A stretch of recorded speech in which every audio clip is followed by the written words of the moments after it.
coming to you live from the Sandton Convention Centre. This is where the South Africa Investment Conference 2022 is being held, or the fourth investment conference.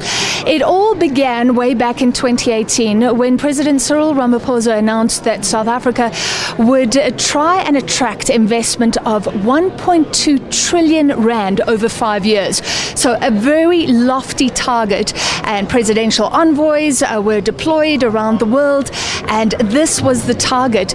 Going into today, we are in fact, as the President says, 2/3 of the way there. 744 million rand, I think, is what billion obviously is where we've got to at the moment. So that's about 2/3 of the way, and we'll see how close we get to that target. In fact, 2022 is the 5th year, so we should be on the 5th investment conference, but we're on the 4th. That's because last year there was no conference. There was a lot going on with the July unrest. I haven't heard a clear understanding of why that didn't take place in 2021, but now in 2022 we're back on track with the 4th investment conference. Of course, some of these investments are pledged and they're not actually materializing yet, and that is something to watch, but we will hear from one of the presidential envoys who says that all these pledges are being audited, they're tracking everything, and will be transparent about how this all plays out.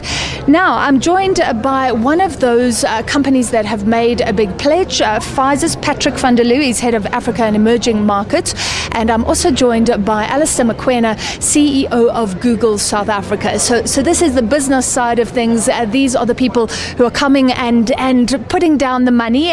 Gentlemen, thank you for being with me. Mr. van der Loo, let me start with you. Tell us, give us the details of what Pfizer announced today. Right. First of all, thank you very much for having us here. Our investment really dates back all the way to 2014, when we started collaborating with the BioVac Consortium on manufacturing high-tech vaccines in South Africa. So for the past 7-8 years, we've been working on skilling up and scaling up the capability and capacity of the BioVac Consortium. When the pandemic hit, the BioVac Consortium was selected as one of the sites where we want to manufacture our COVID-19 vaccine.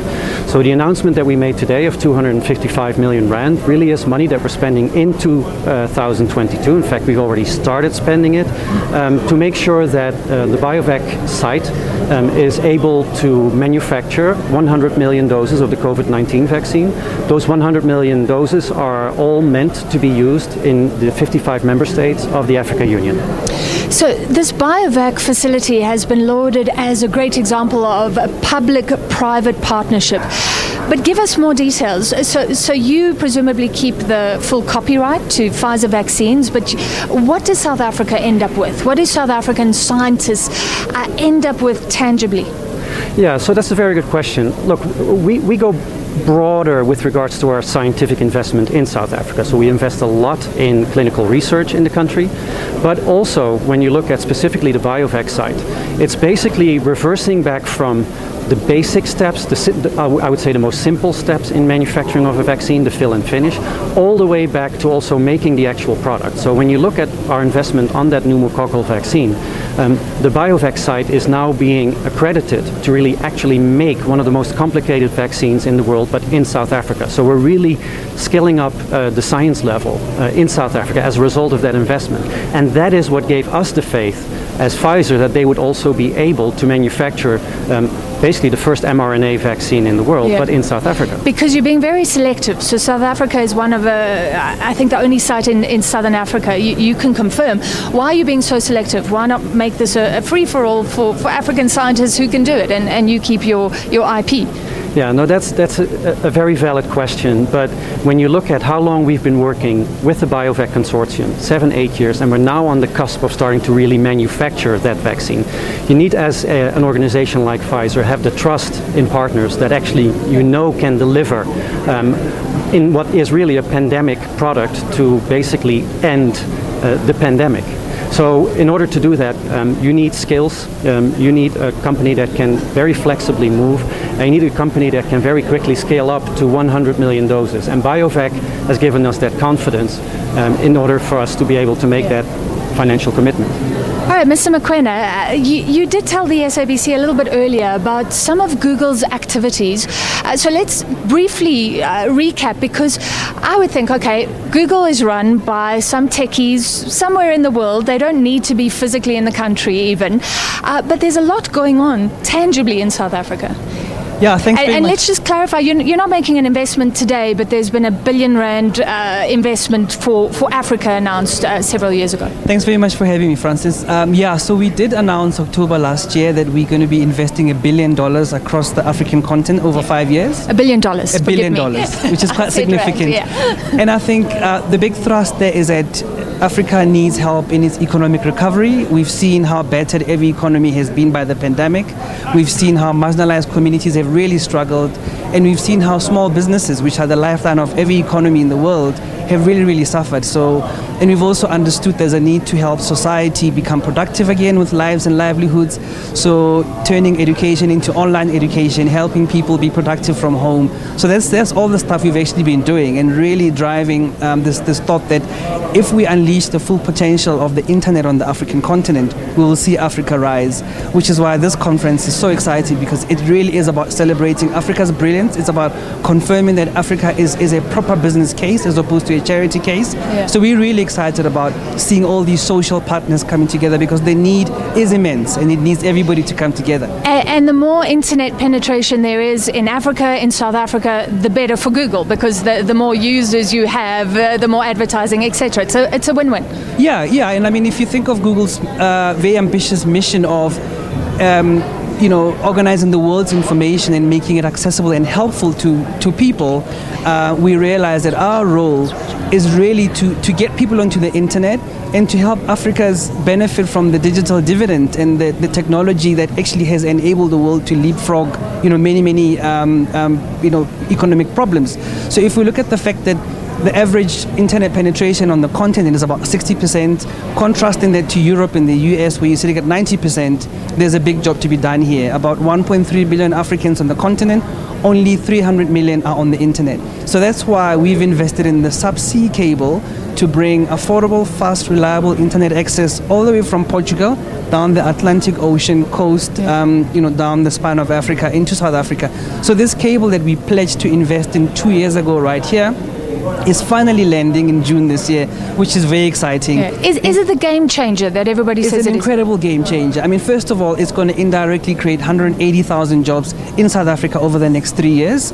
It's got 20 times more capacity than the first cable that was built, which means faster internet speed, which means much more international bandwidth, which means data cost should come down. Actually, retail and wholesale prices of the internet are going to come down by about 25%, and we think that the economic impact will be about 0.3 percentage points, and internet penetration will go up by about 7 percentage points. So proper game changer.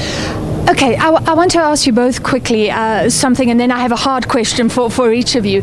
But firstly, does this conference make a difference? And the same question to both of you. Because like I asked the presidential envoy, surely we would have investment in South Africa anyway. But now you get to go up on a stage, and maybe there's a little bit more publicity around it. Does this inspire companies to really come? Is it a platform that makes a difference, Mr. van der Loo? I think it does. I think it gives an opportunity, first of all, to make it clear what the investment is all about, what it means for South Africa, to the people in South Africa that make the decisions.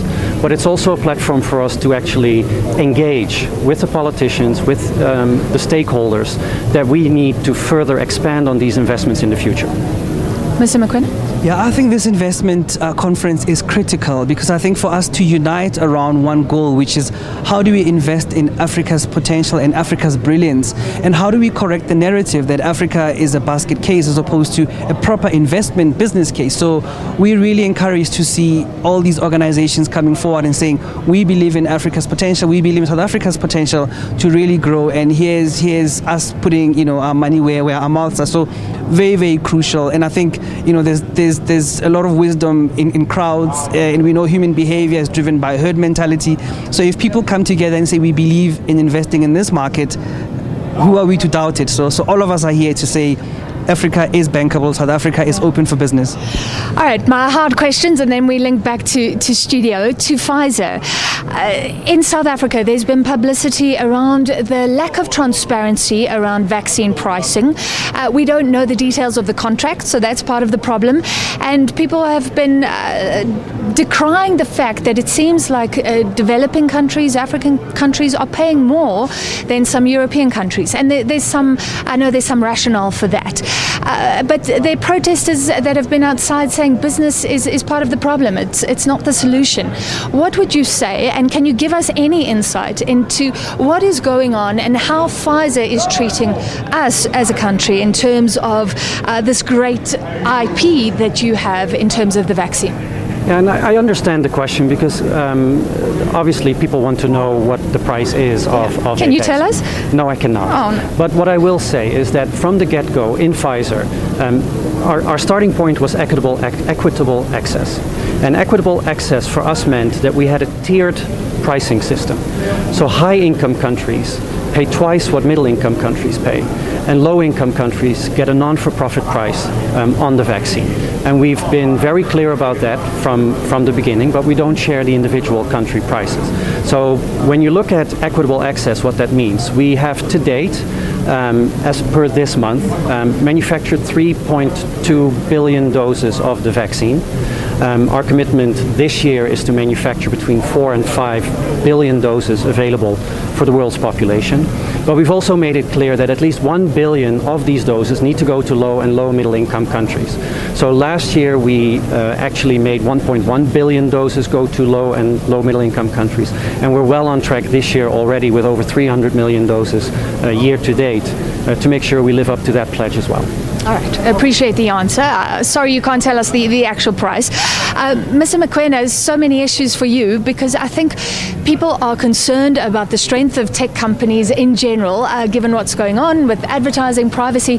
But I'm really interested in Russia that has just shut down Google. I mean, how do you deal with a conflict when you get embroiled because the politicians embroil you? Just give us some insight into that situation. So I mean, Google really tries to develop helpful products because we see it as our responsibility as a tech company to really make our products accessible and helpful to people. So yes, we're not doing business in Russia at the moment. It's really tough. We've got colleagues in Russia who are affected. We've got colleagues in the Ukraine. So commercially, it's been a big knock for us, but also emotionally because these are people we have relationships with. So it's been very, very difficult. But I think where we do try and help, it's about using our mobility reports to help governments understand where people are moving to so they can give them help and so on. It's about giving directions to kind of bomb shelters. It's about helping people access verified, credible information because in war times there's a lot of propaganda, there's misinformation and disinformation.